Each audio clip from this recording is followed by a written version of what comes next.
답 3번, 4번. 45번 착오라고 되어 있습니다. 기억은 19페이지에 있고요. 니은은 21페이지에 있고요.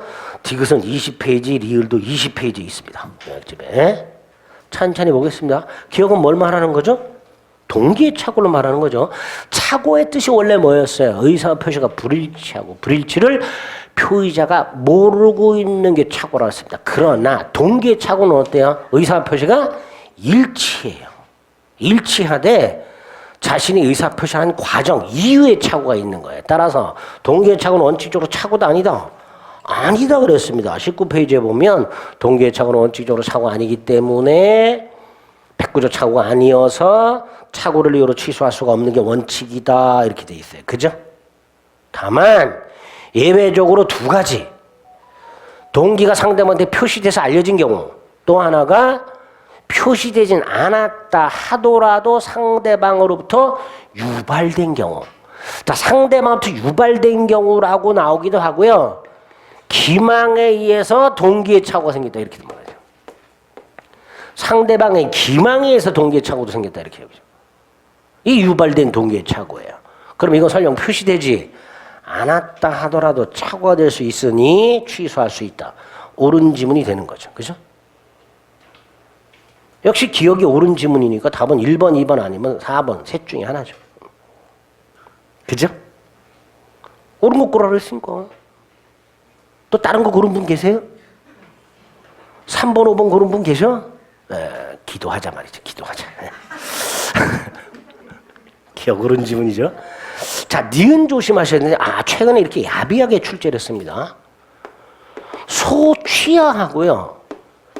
소취하 합의를 구별하셔야 되는데 소취하라는 건 이런 거예요. 내가 법원에 소장을 냈죠.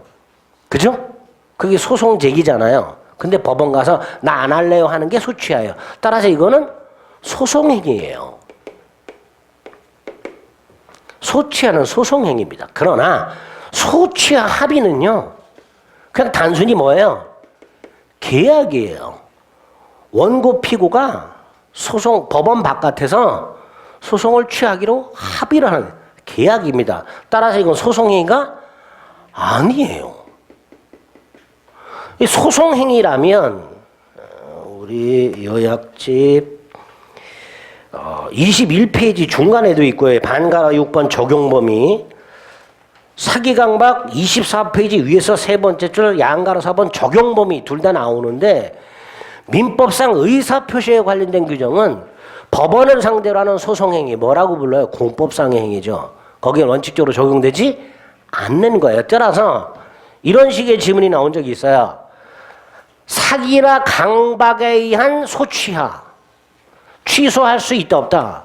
없어요. 강박에 의한 사기나 강박에 의한 소취하는 취소할 수 없다가 원칙이에요. 그런데 소취하가 아니라 소취하 합의 이건 소송행위가 아니란 말이죠. 두 번째 문제가 뭐냐면 이 소취하 합의가 우리가 알고 있는 화해계약이라는 거예요. 화해계약에 해당될 수도 있고 안 될 수도 있어요. 화해라는 게 뭐였었죠? 합의 보는 거라 그랬어요. 그죠? 분쟁 당사자가 야 우리 더 이상 분쟁을 이어가지 말고 소송 같은 거 하지 말고 사이좋게 조금씩 양보해서 분쟁이 없었던 걸로 끝내자. 보통 피해자와 가해자 사이에 많이 하잖아요. 그죠? 그게 이거예요. 화해계약. 문제는 다시 한번 21페이지에 가면 반가로 6번 적용범위 동그라미 2번에 보면 화해계약은 원칙적으로 착오를 이유로 취소할 수 없다고 돼 있습니다. 근데 제가 김밥 콜라 사건을 수업에서 예를 들면서 예외적으로 취소할 수 있는 경우가 있다 그랬어요. 화해 당사자 자격의 착오. 요거 얘기할 때는 오촌 당숙 얘기했었어요. 그죠? 또 하나가 뭐예요? 분쟁 이외 사항의 착오. 그거 할 때 김밥 콜라 얘기했었어요. 그죠? 그 두 가지 경우에는 착오를 이유로 취소할 수 있다 말이죠. 그죠? 그러니까 소취 합의가 화해 계약이지만 취소할 수 있는 경우가 있어요, 없어요? 있단 말이죠. 취소할 수. 그러면 다시 지문으로 돌아가면 소취 합의는 두 번째 줄 중요물의 착오라면 착오를 이유로 취소할 수 없다. X 있다. 이렇게 되는 거죠. 그죠? 소취하 합의는 두 가지 조심하자. 하나는 소취하와 소취하 합의를 구별하자. 그냥 소취하라고 나오면 차고나 사기 강박을기로 취소할 수가 없다. 반면에 소취하 합의로 나오면 화해계약이고 물론 화해계약이 아닌 경우도 있어요. 근데 어쨌든 화해계약이든 화해계약이 아니든 착오가 있으면 취소할 수 있는 경우가 있다 없다? 있다. 두 가지를 딱. 최근에 나온 산공단 지문 중에서 제일 짜증났던 지문 중에 하나입니다. 수험생분들은 수업 시간에 제대로 전달이 안 된 경우가 많았기 때문에 니은 조심하자. 착오 취소할 수 있다. 소취하 합의. 소송 행위다 아니다? 아니다.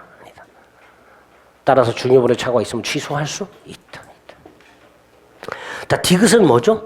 중요분의 착오냐 아니냐와 관련해서 중요분의 착오가 아닌 것들 외우고 있죠, 우리가. 시가착오, 면적착오, 소유자착오, 그 다음에 근저당권 설정 등기, 원인부여, 가압류 원인부여, 뭐 이런 것들이었었죠, 그죠? 뭐 등기가 원인부여, 이런 것들이 가압류 등기 원인부 이런 것들이 중요 부분이 아니었었어. 반면에 중요 부분인 것들 중에서 우리가 기억하고 있는 게 있어요. 뭐 사람이 동일성 착오, 갑인 줄 알았는데 을이더라, 이런 거. 그게 디귿이죠. 채무자의 동일성에 관한 착오. 사람을 착각한 거예요. 내가 채무자가 을인 줄 알고 보증을 섰는데 나중에 알아보니 채무자가 병이야. 이런 것들이 뭐다? 사람의 동일성 착오. 사람의 동일성 착오는 중요분의 착오다 아니다? 착오다. 중요분의 착오다. 기억을 해달라. 디귿의 포인트는 사람의 동일성 착오입니다. 리을. 착오를 이유로 취소하려면 중요 부분의 착오여야 되고 또 중대한 과실이 없어야 되죠. 그런데 중대한 과실이 있더라도 취소할 수 있는 경우가 있었어요. 어떤 경우죠? 상대방의 착오를 이용한 경우. 그죠? 20페이지 맨 밑에 있죠. 이거 최근에 아주 자주 등장한다 그랬습니다. 상대방이 착오를 이용했다면 중대한 과실이 있더라도 취소할 수 있다가 되죠. 있다. 근데 이걸 바꿔서 출제해도 굉장히 자연스러워요. 그죠? 상대방이 착오를 이용했다 하더라도 중대한 과실이 있으면 취소할 수 없다. 굉장히 자연스럽습니다. 정확하게 숙지하세요. 착오를 알고 이용했다면 중과실로 인한 것이라 하더라도 뭐다? 취소할 수 있다. 정확하게 숙지하죠. 답은 2번이죠.